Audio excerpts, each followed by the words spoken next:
जय Hind friends. Current affairs की series में आज हम जिस टॉपिक के साथ उपस्थित हुए हैं उस टॉपिक के बारे में जितना ही कम बात की जाए उतना ही बेहतर नहीं होगा। ऐसा इस वजह से क्योंकि अगर आप हाल फिलहाल न्यूज डेली पढ़ते होंगे, न्यूज़पेपर पढ़ते होंगे, सोशल मीडिया से अगर कनेक्टेड होंगे, तो आपको ये हमेशा खास करके अफ्रीकन कंट्रीज़ में या जो लीस्ट डेवलप्ड कंट्रीज हैं, अल्प विकसित देश जो हैं, उनमें ये संकट हमेशा रहेगा। और भारत में तो है ही, विकासशील देश होने के नाते अभी हम इस अ, चरण में हैं कि यहाँ से भुखमरी जो है वो कंप्लीट समाप्त नहीं हुई है। और भुखमरी का संकट लगभग विश्व की 20% आबादी पर, ऐसा जो है फूड ऑर्गेनाइजेशन की रिपोर्ट जो है, FAO food and agriculture organization की जो रिपोर्ट है वो बता रही है। और आपने सुना होगा यूक्रेन और रसिया के युद्ध के कारण खाद्यान्न संकट काफ़ी चर्चा में है। इजराइल फिलिस्तीन की युद्ध के कारण, हमास युद्ध के कारण गाजा पट्टी में देख रहे हैं कैसे लोग भूखों मर रहे हैं, भोजन के लिए कैसे दौड़ रहे हैं। अफगानिस्तान में आपने देखा। तो चीज़ें जो है इस हद तक, अगर मैनेजमेंट अच्छा नहीं है तो इस हद तक जो है खतरनाक हो सकती हैं कि पूरी की पूरी एक आबादी जो है वो समाप्ति की कगार पर हो जाएगी। एक ऐसा विद्रोह मानवता के पर, एक ऐसा संकट कि इस आधुनिक युग में अगर कोई सूखा, अगर कोई भूख से मर रहा है तो वो विकसित देश, विकासशील देश, सीमा के आर पार, बॉर्डर का जो है कि नहीं वो हमारे दोस्त हैं या दुश्मन हैं, इन सब से परे एक ह्यूमन बीइंग होने के नाते, मानव होने के नाते ये सोचना है कि हम मानवता के संकट को कैसे दूर करें, कैसे जो है उससे एक बड़ी आबादी को तक भोजन की पहुंच सुनिश्चित करें। ठीक, तो इसी से रिलेटेड हम लोगों का आज का टॉपिक है और वो है भारत में खाद्य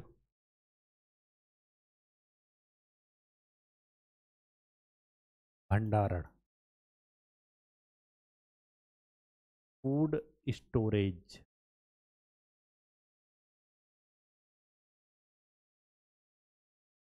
इन इंडिया।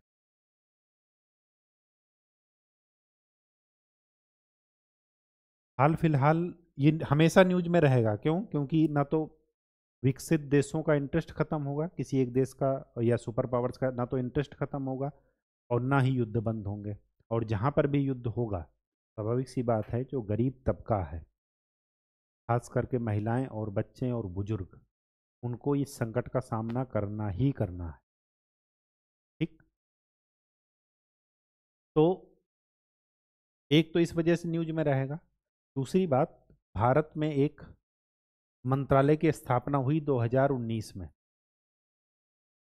सहकारिता मंत्रालय, जिसके मंत्री हैं अमित शाह जी। तो सहकारिता मंत्रालय ने क्या किया? सहकारी क्षेत्र में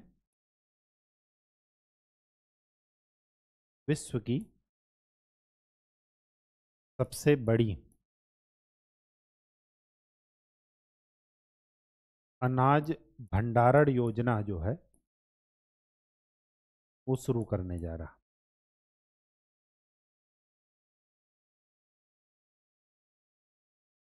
ऐसा क्यों कर रहे हैं? मैंने आपको रेफरेंस दे दिया कि मानवता का एक संकट है। हमारे जो सस्टेनेबल डेवलपमेंट गोल्स हैं, सतत विकास लक्ष्य, उसमें भी हमने जीरो हंगर का लक्ष्य रखा है 2030 तक। और अगर ऐसा ही हालत रहा तो 2030 का 2050 भी हो जाएगा, तब भी हम उस लक्ष्य को प्राप्त नहीं कर सकते। ठीक, ये डाटा इस वजह से इम्पॉर्टेंट है, SDG का और ये सब जो मैं बता रहा हूँ, ताकि आपके उत्तर लेखन में थोड़ा महत्वपूर्ण बिंदु शामिल हो जाएं, केवल बोल बच्चन वाली बातें ना रहें। अब देख लेते हैं कि ये जो हम सिस्टम कर रहे हैं, ये इसका उद्देश्य क्या है। तो पहला उद्देश्य तो आप जान ही गए हैं कि मानवता के लिए एक संकट है भूखमरी, और सस्टेनेबल डेवलपमेंट के लक्ष्य में भी हमने रखा है कि जीरो हंगर का लक्ष्य 2030 तक हमें प्राप्त करना है। ठीक, तो पहला उद्देश्य क्या है? फूड सिक्योरिटी, खाद्य सुरक्षा को बढ़ावा, महत्व। दूसरा, भोजन की बर्बादी, खाद्यान्न की बर्बादी वो कम हो जाएगी, कम करना, वो नहीं जाएगी, कम करना है हमें, ये हमारा उद्देश्य है।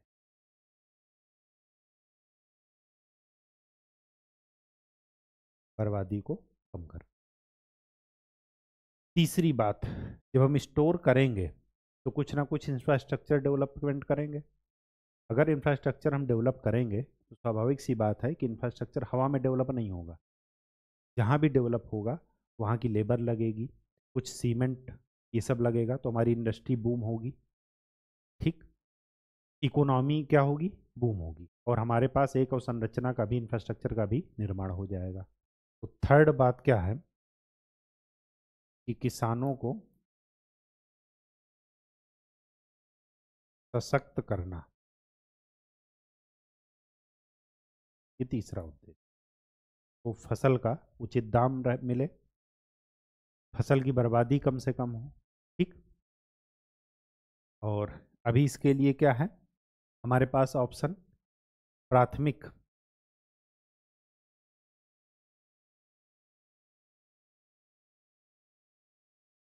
कृषि ऋण क्रेडिट कमेटीज, साख समितियां, ये क्या करती हैं? आपने देखा होगा ग्रामीण विकास बैंक, ये क्या करते हैं? अल्पकालिक ऋण देते हैं किसानों को। इसके लिए, ताकि वो अपने खाद्यान्न के भंडारण के लिए इंफ्रास्ट्रक्चर का डेवलपमेंट कर सकें, अवसंरचना का निर्माण कर सकें, इंफ्रास्ट्रक्चर डेवलपमेंट। ठीक, ग्रामीण क्षेत्रों में, शहरी क्षेत्रों में जरूरत है नहीं। अब देखिए, ये तो हुआ इसका उद्देश्य, लेकिन यहाँ पर समस्या क्या है भारत में? अगर ये क्वेश्चन आपसे पूछा भी गया है कि खाद्यान्न उत्पादन इतना करते हैं, उसके बाद भी हमारे यहाँ भुखमरी, कुछ ऐसे डाटा हैं कि नीति आयोग की रिपोर्ट आप पढ़िएगा कि भारत की लगभग 10% आबादी ऐसी है जिसको एक टाइम भोजन मिल रहा है।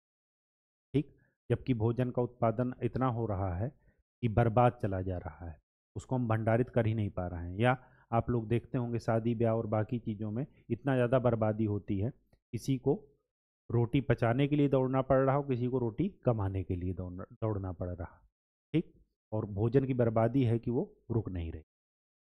ठीक, तो सबसे जो मेन समस्या है वो ये है कि हमारे पास अलग अलग मंत्रालय की अलग अलग स्कीम है।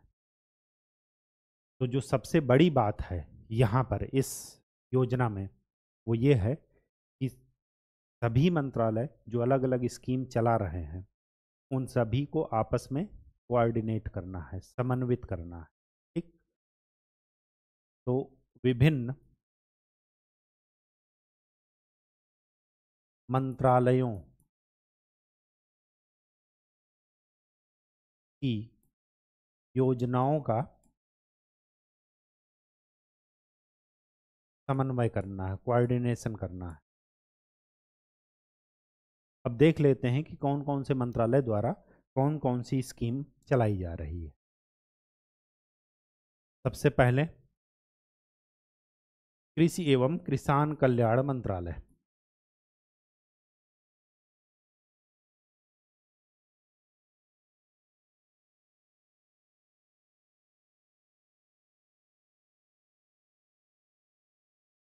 इनके द्वारा स्कीम जो चलाई जा रही है, स्कीम का नाम लिख लीजिए। एक तो है कृषि अवसंरचना कोष, इससे क्या कर रहे हैं, फंडिंग कर रहे हैं कोल्ड स्टोर बनवाने के लिए, कोल्ड चेन डेवलपमेंट करने के लिए, ताकि क्या है कि उसका भंडारण उचित तरीके से किया जा सके। ठीक। Agriculture infrastructure fund. दूसरा क्या है, कृषि किसान,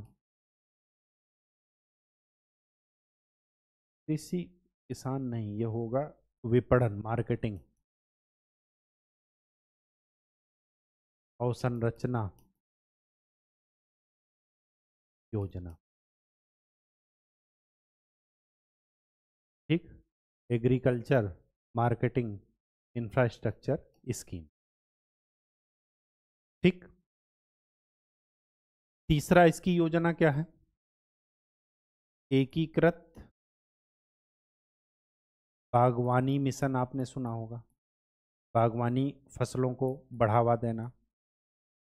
लेकिन बागवानी फसलों में एक दिक्कत यह है कि वो जल्दी खराब हो जाती हैं। ठीक। अंगूर की खेती हुई, फूलों की खेती हुई, ये सब बागवानी फसलें। ठीक। और चौथा, कृषि यंत्रीकरण को बढ़ावा देने के लिए एक उप मिशन शुरू किया गया है। ये भी कृषि एवं किसान कल्याण मंत्रालय के द्वारा किया गया है। इन सभी योजनाओं का उद्देश्य क्या है, किसानों को सशक्त बनाना, उनको इंफ्रास्ट्रक्चर डेवलपमेंट के लिए ऋण देना, उनको अपनी फसल का उचित दाम देना, अगर ना मिल पाए तो उसको भंडारण करके कुछ देर बाद, वो कुछ दिन बाद बेचेंगे तब उनको उसका उचित मूल्य मिलेगा। उनके भंडारण के लिए उचित रेट पर या कम रेट पर जो है सुविधा प्रदान करना, ये सारी की सारी चीज़ें हैं। मजबूरी केवल सरकार की नहीं है, मजबूरी दोनों तरफ से है कि किसान को भी उसका क्या मिले, उचित रेट मिल सके फसल का। ठीक। आपने सुना होगा कि ऋण के जाल में फंस करके कितने किसान सुसाइड कर रहे हैं, आत्महत्या कर रहे हैं। ठीक।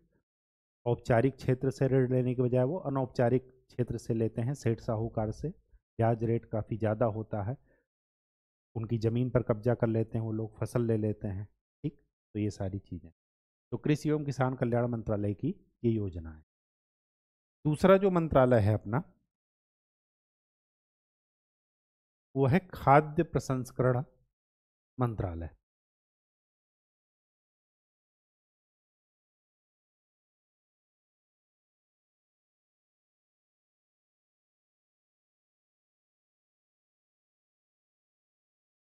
इनके तहत आप दो योजनाओं का नाम याद रखिएगा।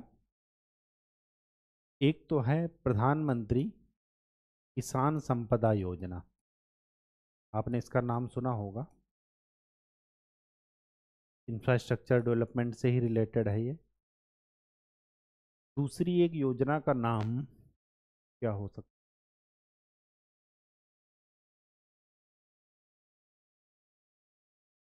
प्रधानमंत्री सूक्ष्म एवं एमएसएमई से रिलेटेड है ये।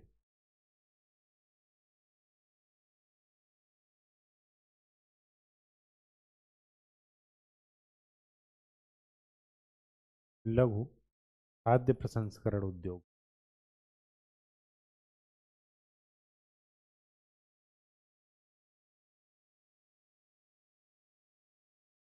सशक्तिकरण योजना।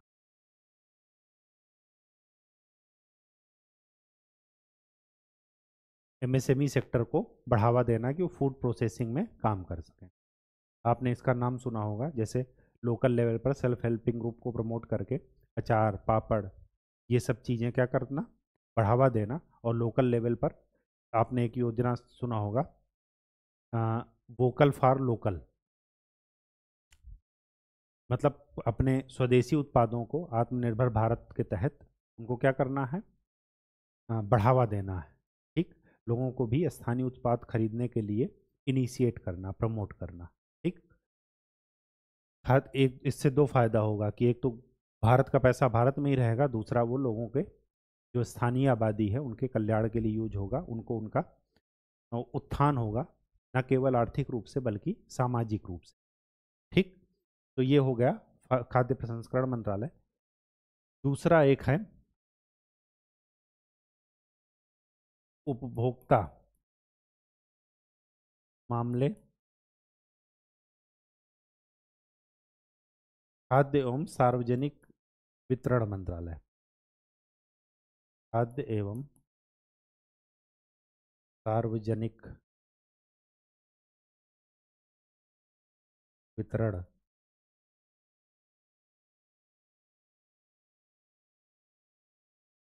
मंत्रालय। इनका दो काम है, एक तो एमएसपी पर अनाजों की खरीद करते हैं और दूसरा राष्ट्रीय खाद्य सुरक्षा अधिनियम 2013 के तहत उसका वितरण भी किया जाता है। ठीक, कुछ का निःशुल्क, कुछ को नॉमिनल रेट पर। ठीक, अब ये जो तीन मंत्रालय हैं, इनकी योजनाओं का आपस में क्या करना है, कोऑर्डिनेशन करना। कौन कौन से, किसान एवं कृषि एवं किसान कल्याण मंत्रालय, खाद्य प्रसंस्करण मंत्रालय और उपभोक्ता एवं सार्वजनिक वितरण, खाद्य एवं सार्वजनिक वितरण मंत्रालय। ठीक, इनकी योजनाओं का मोटा मोटा नाम आप ध्यान में रखिएगा। अब देखते हैं कि हमारे पास अनाजों की खरीद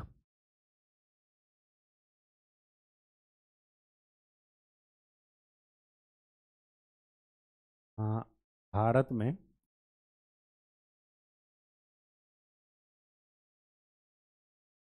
खाद्यान्न प्रबंधन कैसे किया जा रहा है।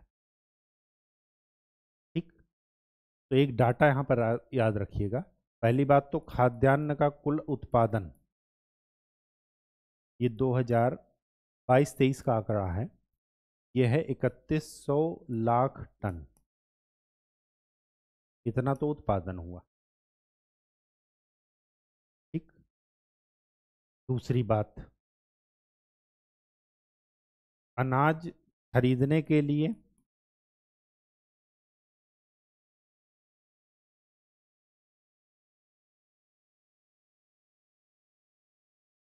जो सरकारी पहल हुई, इस सरकारी पहल को दो पार्ट में बांट सकते। एक तो है केंद्रीकृत और दूसरा है विकेंद्रीकृत।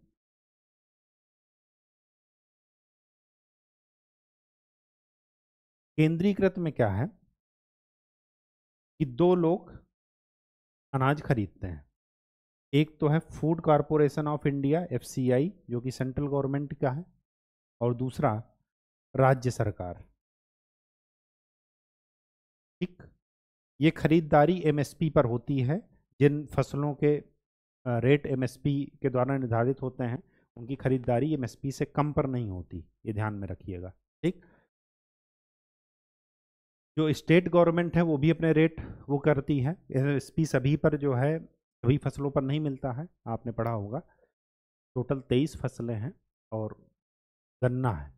ठीक, उस पर जो है गन्ने पर एफआरपी वो होता है, डिस्क्लोज होता है, और बाकी 23 फसलों पर एमएसपी। एमएसपी में जो 23 फसलें हैं उनमें खाद्यान्न फसलें भी हैं, तिलहन भी है, दलहन भी है, ये सारी चीज़ें भी हैं। तो 23 फसलों का वो नाम जरा बंच आप याद रखिएगा। अभी आपने पढ़ा होगा किसान आंदोलन एमएसपी की गारंटी पर ही हो रहा है कि हमें एमएसपी की गारंटी दी जाए। ठीक, और सरकार ऐसा मना कर रही। विकेंद्रीकृत वाली योजना 1997-98 से शुरू हुई और ये भी राज्य सरकार के द्वारा या निजी एजेंसियों के द्वारा भी चलाई जाती है और राज्य सरकार बाद में उसको टेक ओवर कर लेती। ठीक, अब यहाँ पर आपको ये ध्यान में रखना है कि जो वितरण है, वितरण एफसीआई के द्वारा किसको दिया जाता है, राज्य सरकार को। और राज्य सरकार का काम क्या है, तीन काम है इसके। एक तो लाभार्थी की पहचान, किसको राशन मिलना चाहिए, कम रेट पर मिलना चाहिए, ये कौन पहचानेगा, स्टेट गवर्नमेंट, राज्य सरकार। दूसरी बात, राशन कार्ड जारी करना, ये कौन करेगा? राज्य सरकार। ठीक। और तीसरी बात, ये जो एफसीआई के वितरण जब वो करेंगे तो कुछ दुकानों से करेंगे, पब्लिक सार्वजनिक वितरण, पब्लिक डिस्ट्रीब्यूशन शॉप के द्वारा उनका प्रबंधन, मैनेजमेंट और रख रखाव भी कौन करेगा? राज्य सरकार। ये 3 काम राज्य सरकार को करने हैं। ठीक।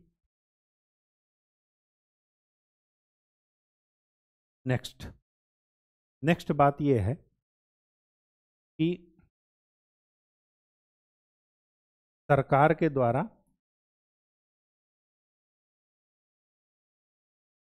क्या इनिशिएटिव्स लिए जा रहे हैं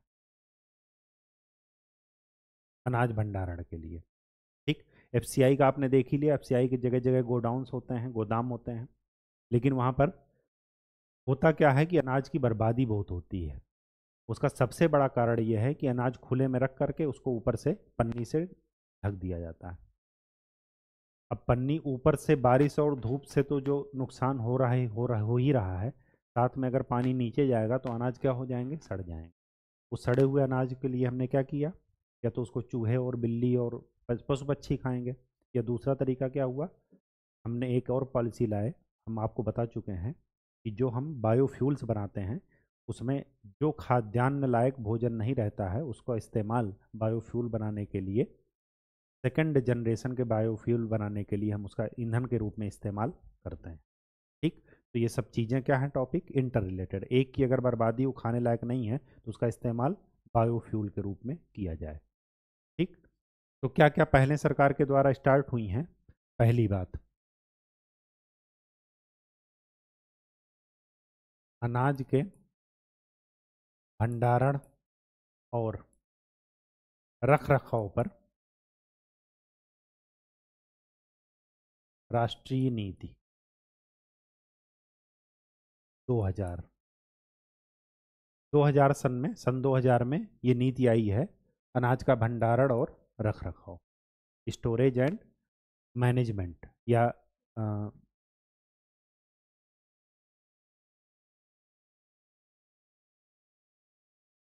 ठीक है, प्रबंधन और भंडारण। ठीक। दूसरा,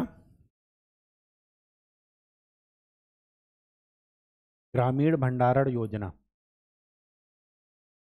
इन सब का इस्तेमाल यही है, गोडाउन बनाना, हवादार जो है व्यवस्था करना गोडाउन्स में, और कोल्ड स्टोरेज बनाना ताकि खाद्यान्न की बर्बादी कम से कम हो।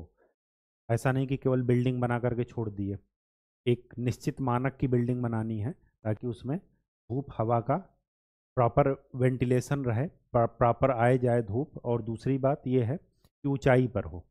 ठीक। सीलन विलन ना लगे उस पर। ठीक। ये सब। तीसरी बात, एक वेयर हाउसिंग की स्कीम आई है, ये भी इसी से रिलेटेड है। ये 2000 में आई है या 2013 है, ये ईयर मुझे ध्यान नहीं है, लेकिन ऐसा कुछ स्कीम है वेयर हाउसिंग से संबंधित। ठीक। चौथी बात,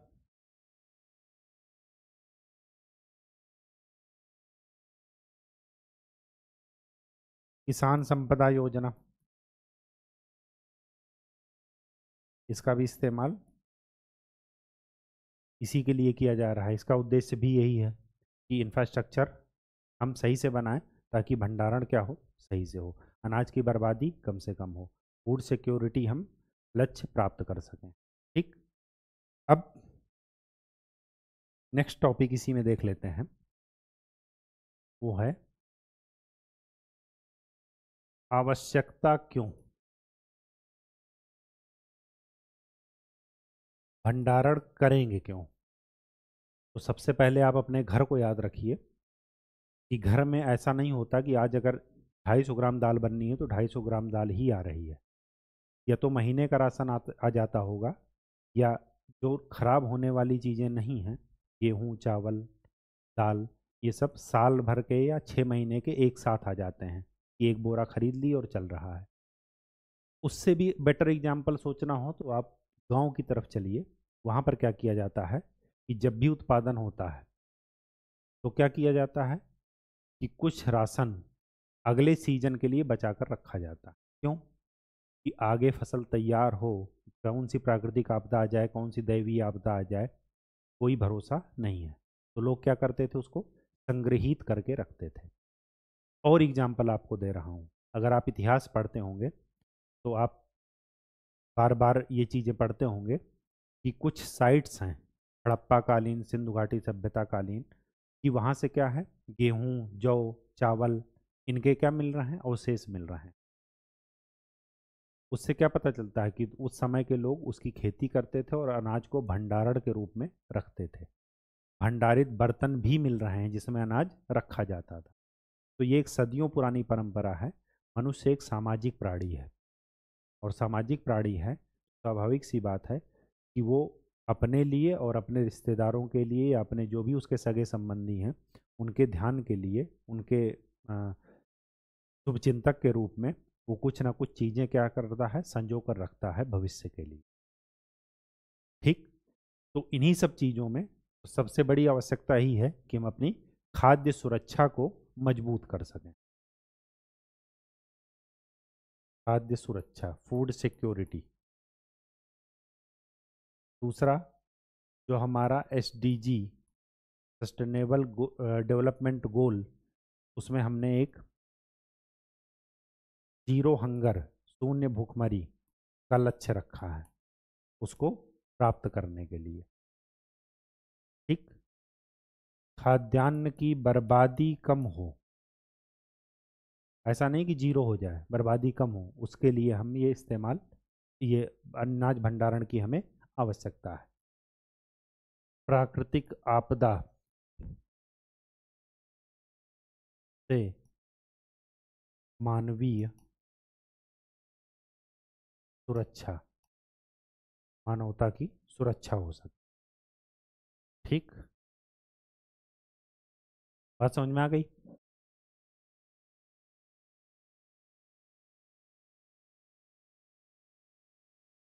कोल्ड स्टोरेज या इंफ्रास्ट्रक्चर डेवलपमेंट,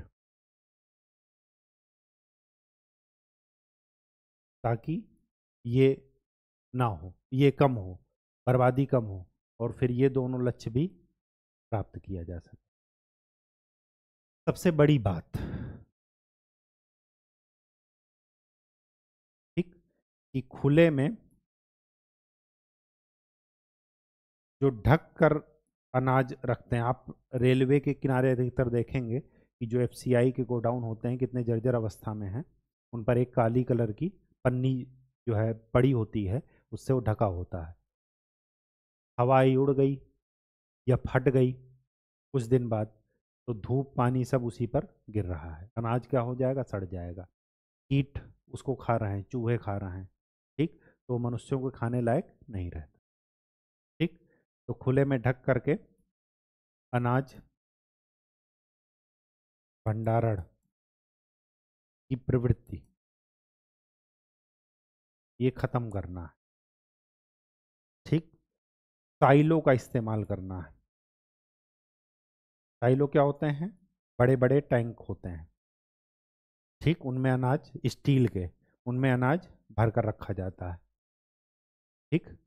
ऊपर से भरते हैं और नीचे से निकाल लेते हैं। ठीक। ये स्टील के कंटेनर होते हैं। अब अगर आपको समझ में आ रहा होगा कि परेशानी कहाँ है, परेशानी क्या है, कि बर्बादी ज़्यादा हो रही है, हमारे पास इंफ्रास्ट्रक्चर है नहीं। तो हम क्या करेंगे, अगर परेशानी समझ में आ गया तो आगे की अगर हम क्या प्रयास करने चाहिए ये भी हम बता सकते हैं। तो पहला प्रयास क्या करना चाहिए? इंफ्रास्ट्रक्चर डेवलपमेंट, और संरचना का निर्माण पर्याप्त तरीके से हो। न केवल अवसंरचना का निर्माण हो बल्कि एक प्रॉपर स्टैंडर्ड के द्वारा निर्माण हो, एक निश्चित मानक के तहत। ऐसा ना हो कि कमरा सीधा है, चार दीवार खड़ा करके और कमरा बना दिए। ठीक, ऊंचाई पर हो, उसमें लाइट और एयर, वायु और धूप, वो प्रॉपर उसका आवागमन हो।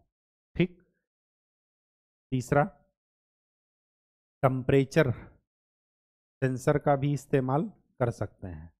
इसके लिए हम लोग टेक्नोलॉजी का इस्तेमाल भी कर सकते हैं, और टेक्नोलॉजी में खास करके AI, artificial intelligence, sensor. Sensor ये दोनों के लिए, एक तो ताप के लिए भी, टेम्परेचर के लिए भी, और दूसरा ह्यूमिडिटी के लिए भी, नमी के लिए भी। ऐसा ना हो कि नमी ज़्यादा हो जाए और अनाज सील करके खराब हो जाए, सीलन ना आए।